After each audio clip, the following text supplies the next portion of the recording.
Assalamualaikum warahmatullahi wabarakatuh. Perkenalkan, kami peserta Latsar CPNS PPSDM Regional Bandung, golongan 3, angkatan 20, kelompok kecil 3.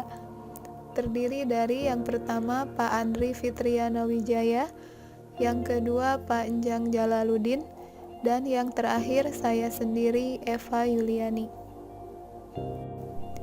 Pada kesempatan kali ini, kami akan mempresentasikan tugas kelompok mengenai analisis isu kontemporer dengan subpokok bahasan proxy war.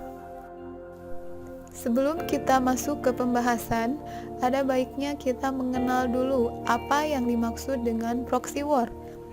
Proxy war merupakan sebuah konfrontasi antar dua kekuatan besar dengan menggunakan pemain pengganti untuk menghindari konfrontasi secara langsung dengan alasan mengurangi resiko konflik langsung yang beresiko pada kehancuran fatal. Jadi, proxy war berbeda dengan perang konvensional, tapi pada intinya kedua belah pihak yang berseteru memanfaatkan pihak ketiga sebagai boneka perseteruan mereka untuk mencapai tujuan mereka yang sebenarnya. Sang pengendali akan berusaha mengendalikan apa yang dilakukan bonekanya. Mereka akan melemahkan persatuan suatu negara, salah satunya dengan melemahkan keyakinan penduduknya terhadap ideologi negaranya sendiri.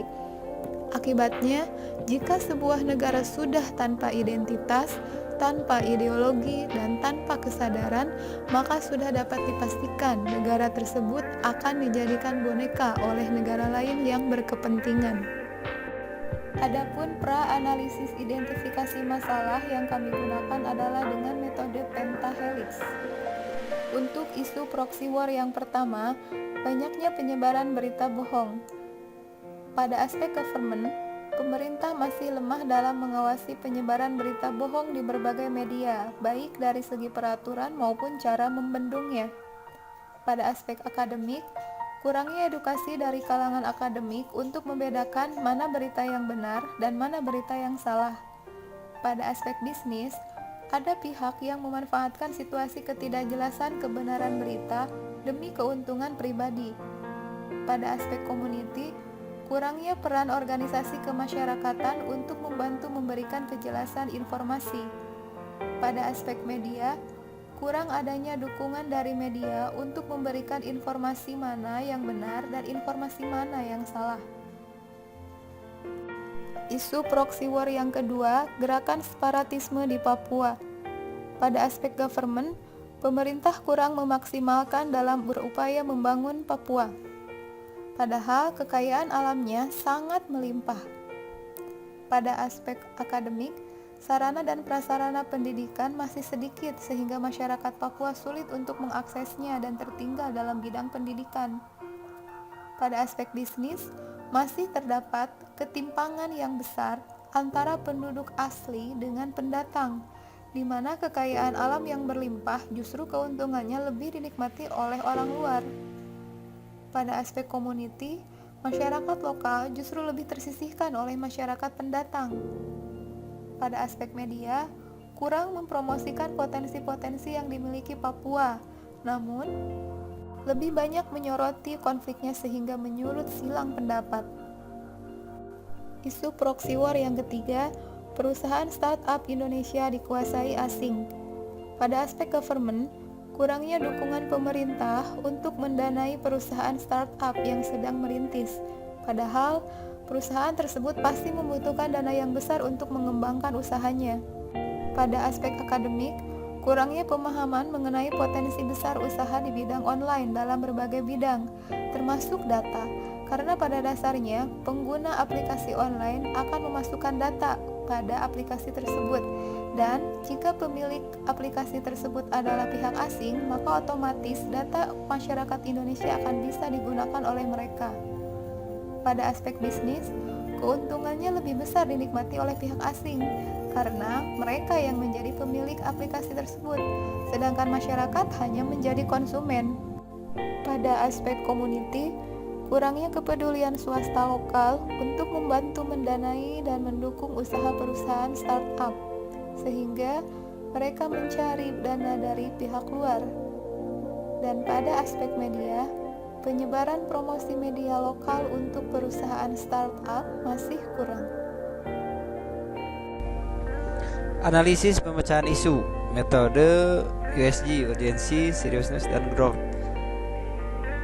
Sebelum membahas isu proxy war, kita bahas dulu tentang urgensi, artinya seberapa mendesak isu tersebut harus dibahas, dikaitkan dengan waktu yang tersedia, serta seberapa keras tekanan waktu tersebut untuk memecahkan masalah yang menyebabkan isu tadi.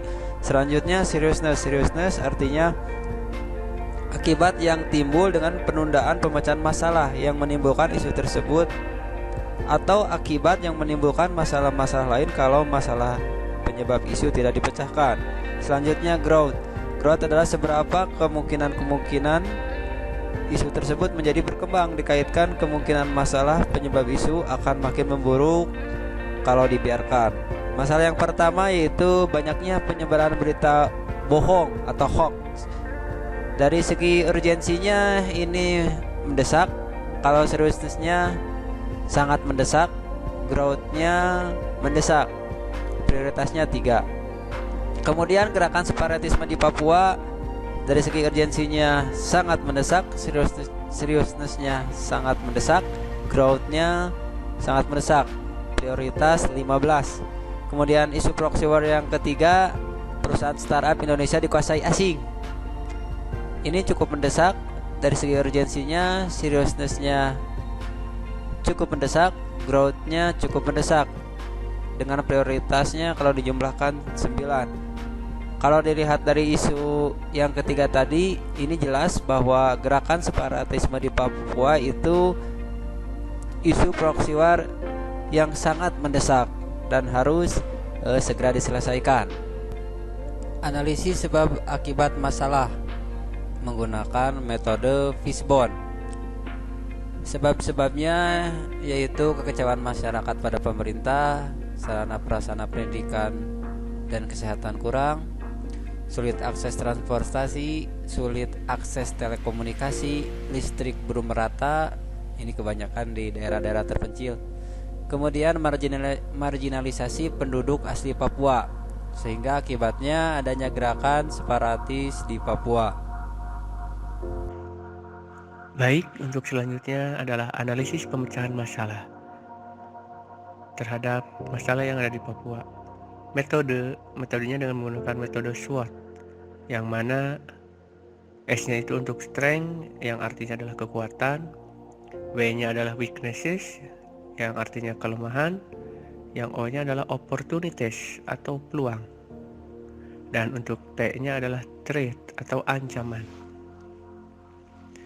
Yang menjadi komponennya di sini adalah, yang menjadi kekuatannya adalah sumber daya alam yang melimpah. Sedangkan untuk kelemahannya adalah sumber daya manusia yang kurang terampil. Serta untuk peluangnya memiliki alokasi dana otonomi khusus untuk Papua yang besar. Sedangkan ancamannya adalah adanya pihak asing yang berkepentingan yang mendukung tindakan separatis. Langkah-langkahnya adalah seperti ini. Dengan adanya dana otonomi khususnya yang besar dapat dimanfaatkan untuk mengelola sumber daya alam yang melimpah tersebut untuk kesejahteraan masyarakat Papua dan pembangunan di Papua secara maksimal. Selanjutnya adalah pemerintah mengoptimalkan dana otonomi khusus yang besar untuk melengkapi sarana dan prasarana vital di Papua, seperti kesehatan, pendidikan, transportasi, dan telekomunikasi. Selanjutnya, bersikap selektif dan waspada pada kepentingan asing yang ingin merebut sumber daya alam Papua yang melimpah dengan modus mendukung gerakan separatis. Selanjutnya, meningkatkan kualitas sumber daya manusia asli Papua, mengoptimalkan pembangunan di Papua agar dapat dinikmati oleh penduduk asli Papua dan mempererat rasa persaudaraan di antara penduduk asli dengan pendatang. Demikian penjelasan dari kami. Terima kasih. Wassalamualaikum warahmatullahi wabarakatuh.